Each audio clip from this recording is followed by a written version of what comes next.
Hi there, it's Amy Lynn, Mama Tarot, here at Soul Sister Studio in Woodville, Ohio. I'm here to share with you a new tarot deck that we got in for fall and one that I'm going to be using for readings for our mini walk ins.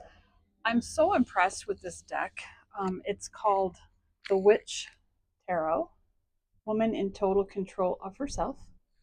And I'm not going to do a flip through because anybody and everybody can do that. I'm just going to share with you the things that I like about it, a few of the cards that to kind of demonstrate what kind of style it is and show it off a little bit. So let's get started. So it comes with a really big, thick book. And what I'm most impressed with this deck, honestly, the cards are beautiful, yes, but it's the book. It's what the author wrote about it. This particular author really connected with the cards and the meanings in the same way that I do. And it's rare to find a deck where you're reading through the book and you realize, wow, this person gets the tarot the exact same way I do. Usually you find certain meanings to cards after you get a new deck in, you shuffle through the deck and then you want to read the book. You usually find things that are like, oh, that's not at all how I see this card. And so I'm going to have to adapt that in my reading style. But with this one, 100% nailed it. I really enjoyed the book just as much as I do the deck. So I highly recommend you reading through the whole thing. So it comes with a little gold bag as well, which is nice. Little organza bag. And then the box itself is absolutely gorgeous. You pull it out, and you can see the inside. There's a lot of detail. I always appreciate it when they put a lot of detail into the box and also on the inside of the cover. Really gorgeous. So it has this Victorian vibe to it.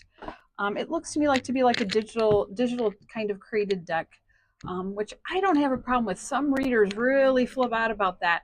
Doesn't matter to me if the deck. I can appreciate the indie decks that are hand done. I can appreciate the digital decks it took a human to put together and create. Maybe you can't. Maybe you want to create your own deck, but you can't draw.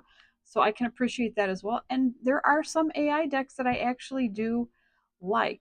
So I don't have a big beef about that, but I can definitely have understanding for the ones that do indie make it and all that goes into that.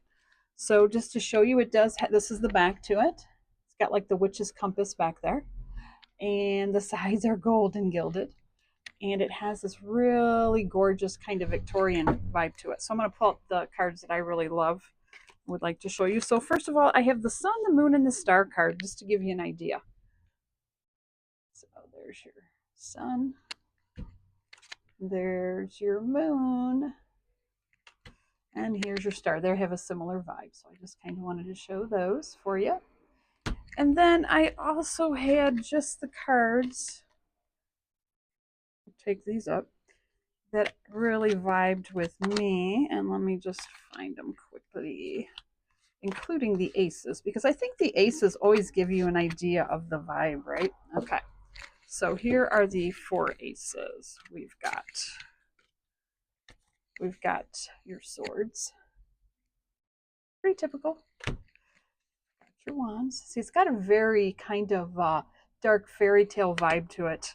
I love this. Look at this, the Ace of Cups. It's got the tentacles coming out of it. We know the cups is all about water, and water represents emotions in this deck.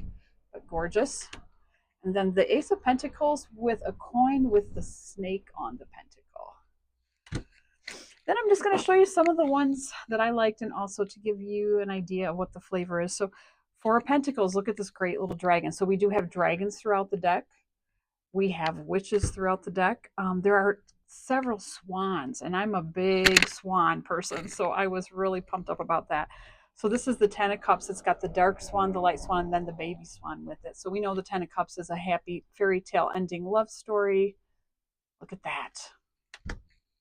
I am a Queen of Wands in the deck, so I always want to see the Queen of Wands. So amongst other things in this deck. So look at this fierce fire queen in the deck. Awesome. I picked the Five of Wands. This just gives you an idea. This is one of the cards that has the witches. You know, the Five of Wands is all about conflict and between different people, back and forth, petty arguments. So this is an example of one of the witch cards in the deck. This card is my favorite card out of the whole deck, and it's the Two of Cups. Who doesn't always look for the Two of Cups? It's the soulmate connection, right? And because I am a Leo, I'm loving this. So this card, you would almost think this is the strength card in the deck, and it's going to throw you off guard until you get it. So look at this Two of Cups. Look at this lion. Look at her embracing. This is kind of like a Beauty and the Beast situation here. But I am in love with this card. It is my favorite card in the whole deck. Absolutely. I actually have a tattoo very similar to this on the back of my neck. So loving that. Here's the Queen of Cups. Interesting take on the Queen of Cups. Look at what's coming out of her cup, this giant whale. Super awesome. All right, then the Tower card. You never know what the Tower card is going to be. So this has a tree that's in peril and on fire. As we know, the Tower card is always going to be something looks like it's falling apart. So there's that vibe. I like this one too, the Five of Cups. So the Five of Cups, what I love is they've chosen to use koi fish here. And the Five of Cups is about a loss, some sort of loss, and also, the person's wallowing in in the muddiness of their emotions and their misery. And what better depiction than water filled with koi fish that she's just, really lingering on maybe what could have been.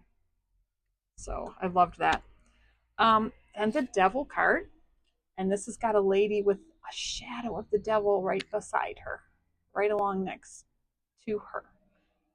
I thought that was really cool. The Justice card, you can see the balance there. You can see the light in the dark there.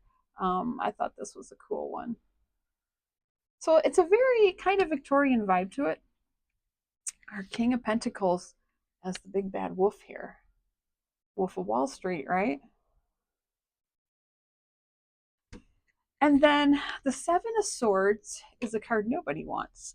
And this shows an egg being poached or stolen from a nest. And so this is that Thief in the Night card. So I thought this was brilliant. Love it.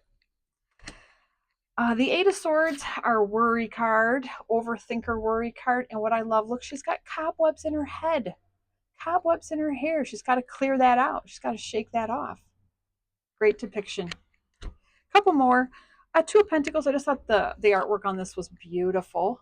You got a pentacle on each antler there in the forest. Yes.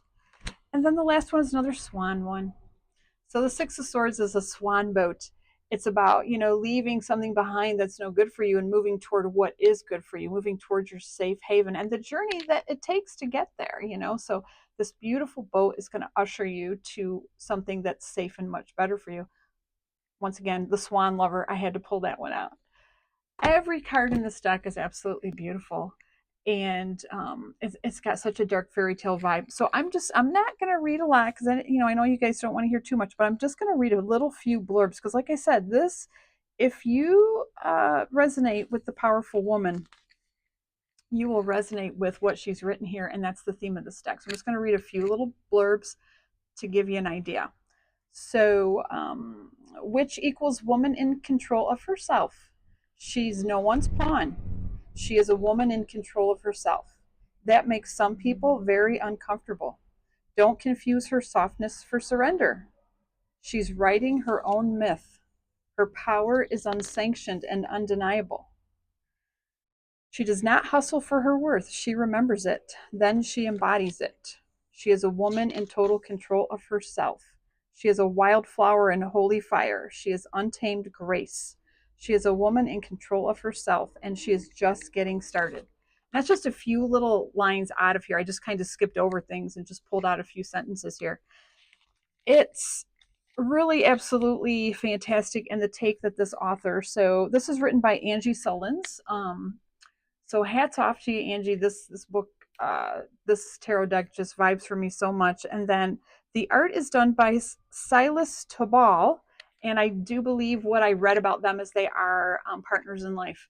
So what a great collaboration. And this is my new favorite deck right now. It is for sale in the shop, so you can come in and pick it up. At Soul Sister Studio, and I will be doing we're just finishing up mermaid readings, and we'll be jumping into my special for the next couple months for September and October I'll be using this deck. So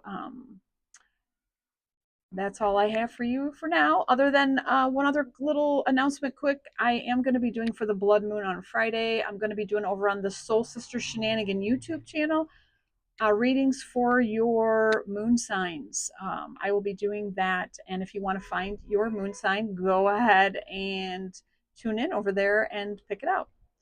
All right. That's all I have for now. Thanks for tuning in. Bye bye.